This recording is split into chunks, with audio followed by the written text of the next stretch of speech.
Bonjour à toutes et à tous et bienvenue dans ce temps de parole. Oui, un temps de parole consacré à Jacques Martial Henry. Avec lui, on va aborder plusieurs sujets. Si on a le temps, on va essayer de tous les faire. On va commencer tout de suite avec ce fameux canal Mozambique. On parlera également du terrain de Tsunzu et notamment cette grande prière qui a eu lieu ce week-end. Et puis si on a le temps, on parlera de cet accident de Cavani qui commence à faire polémique. Jacques Martial Henry, bonjour. Bonjour. Merci d'être avec nous et d'avoir accepté notre invitation.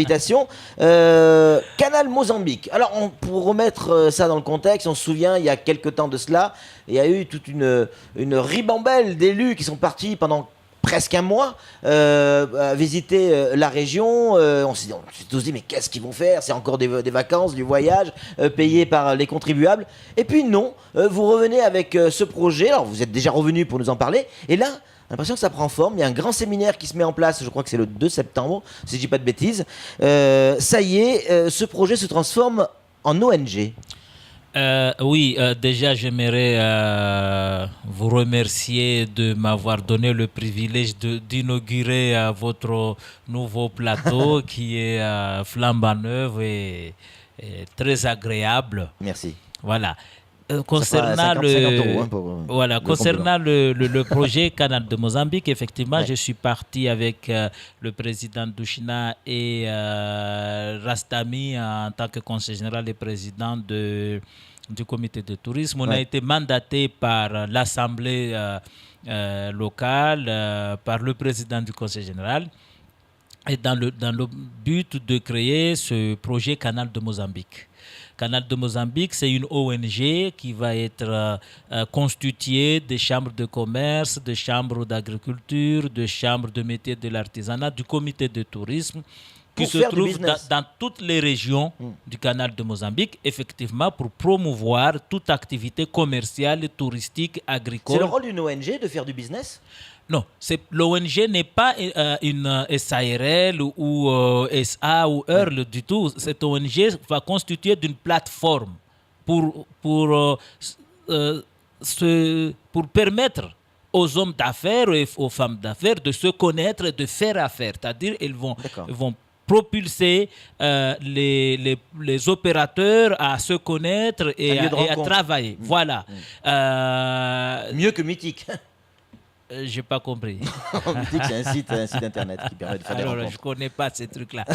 Voilà, c'est ça son rôle. Ouais. C'est juste un service qui sera au service des opérateurs. Alors, évidemment, mettre en place ça va avoir un coût. Qui va financer cette ONG ? Déjà, le siège social sera à Mayotte.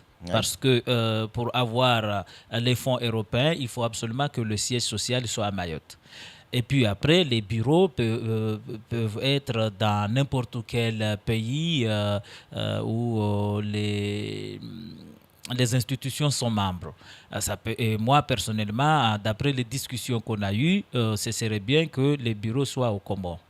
Et puis deuxièmement, nous souhaitons anticiper parce que Mayotte est région ultra-périphérique à partir du 1er janvier 2014.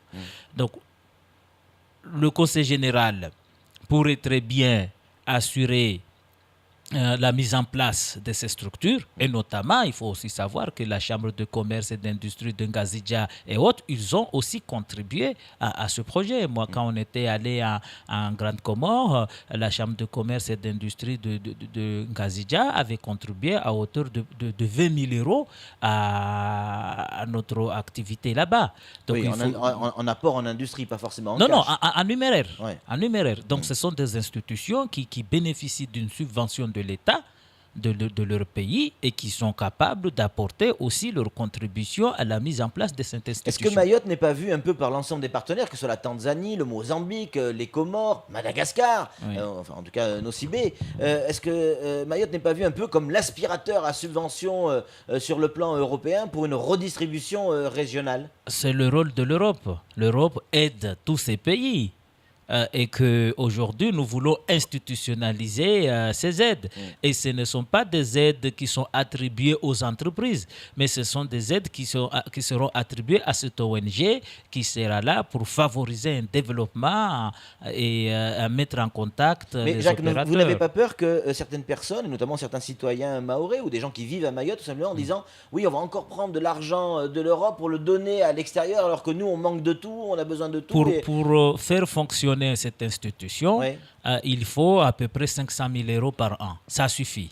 Ça suffit parce que déjà, le personnel, je ne pense pas qu'on a besoin de plus de 5 personnes pour faire fonctionner. 4 personnes bien formées suffisent pour faire fonctionner cette institution. 4 personnes bien formées, un bureau, un site internet et tout. Je crois même 200 000 € par an suffit.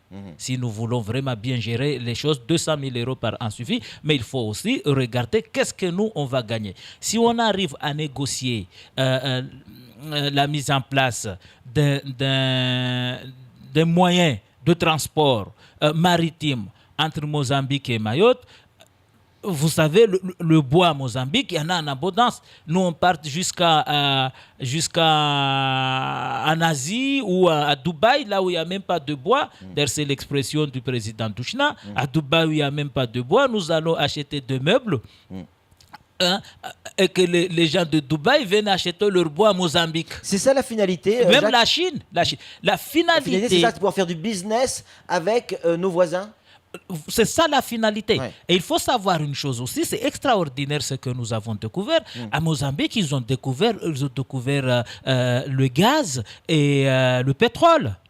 Ce n'est pas une supposition, c'est une réalité. Oui. Là, actuellement, ils ont constitué une société nationale pour l'exploitation du gaz et du pétrole. Et ils sont en train d'étudier des voies de dessert terrestres entre Mozambique et les grands ports de Kenya et de Tanzanie. Jacques, Donc, pour aller à Maurice ou pour aller aux Seychelles qui sont au nord de Mayotte, il faut qu'on aille jusqu'à Maurice aujourd'hui pour revenir là-bas. Et là, on parle de coopération régionale, on parle d'ONG, d'aller au Mozambique ou à la Tanzanie.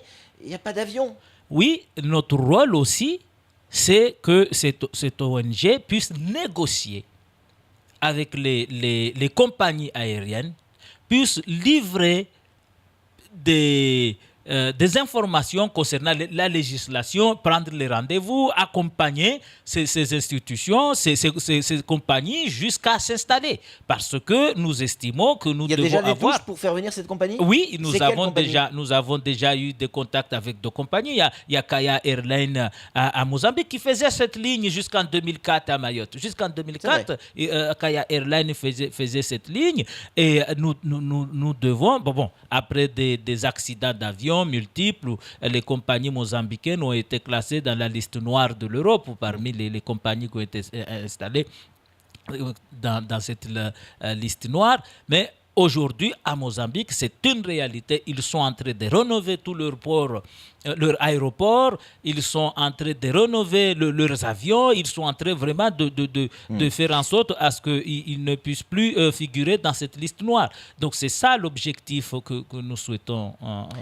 Il nous reste 5 minutes. J'aimerais qu'on aborde rapidement ce qui se passe du côté de Tsunzu. Ça s'est passé ce week-end, sous les caméras de Kwezi Télévision. Du reste, une belle et grande prière, un doua comme on dit, a été réalisée ce week-end autour du Manguier, à l'endroit même, en tout cas pas très loin, de l'endroit où va se dresser ce fameux collège de Tsunzu, le collège de la Kwale, d'autres l'appelaient encore le collège Bambou, souvenez-vous. Ça, c'est plutôt une bonne nouvelle pour les gamins. Ma première question, c'est la suivante. Est-ce que vous pensez que c'est la solution pour régler les problèmes de délinquance entre Tsunzu et Passamenti?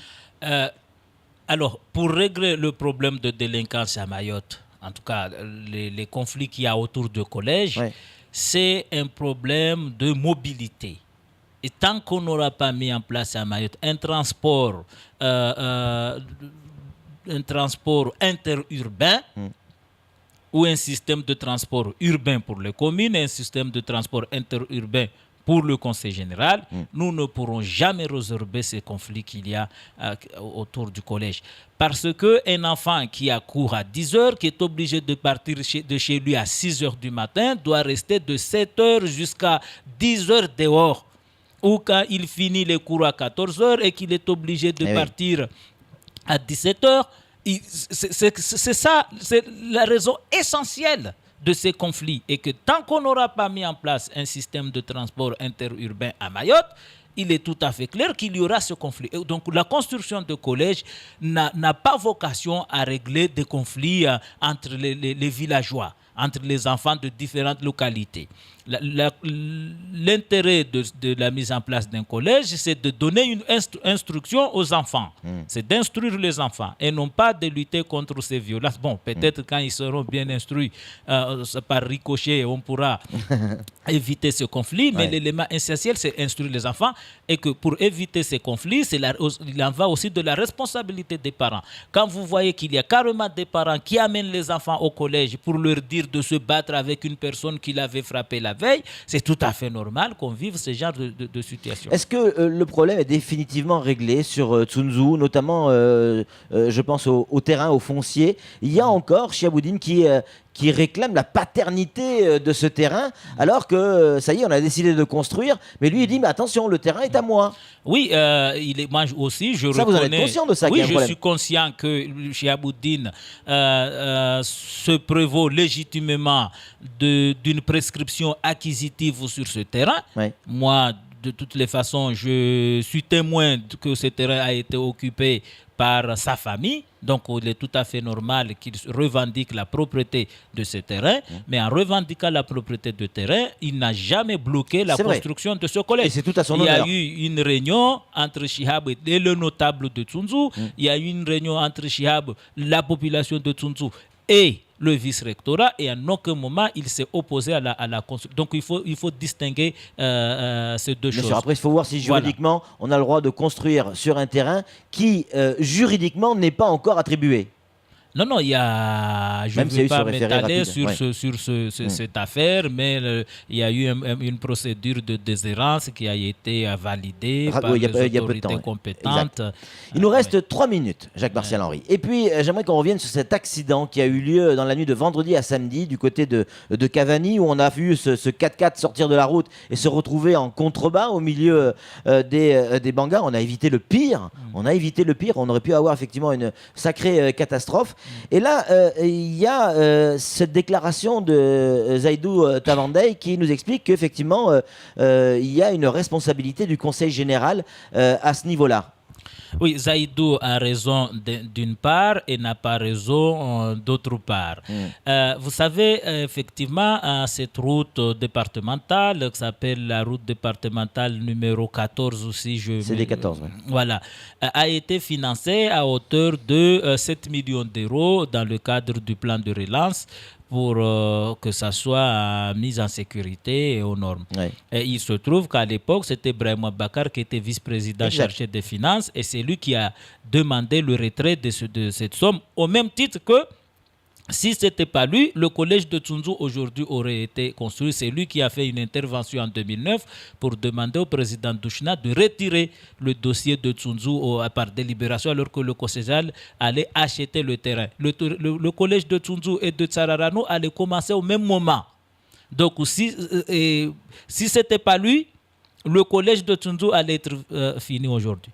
Donc voilà, mais ce qui me fait mal, c'est quand déjà on vote des gens qui ont cet état d'esprit. Ça n'a pas empêché qu'ils détournent 1 million d'euros du Conseil général pour aller construire les routes de Sada, alors qu'on devait aménager la route de Sada jusqu'à Chirongi.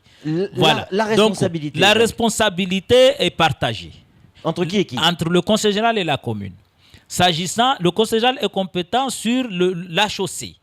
Le Conseil général doit mettre l'enrobé sur toute la chaussée, tracer les lignes. Faire la route. Voilà, faire la route. Et la commune est compétente sur tout ce qui est accotement. les trottoirs, les sécurisations, les caniveaux et tout. Donc la responsabilité dans cette affaire est partagée. Merci, beaucoup Jacques-Martial Henry d'être venu sur ce plateau. Nous on se retrouve beaucoup. évidemment tout à l'heure pour un second temps de parole. Ouais.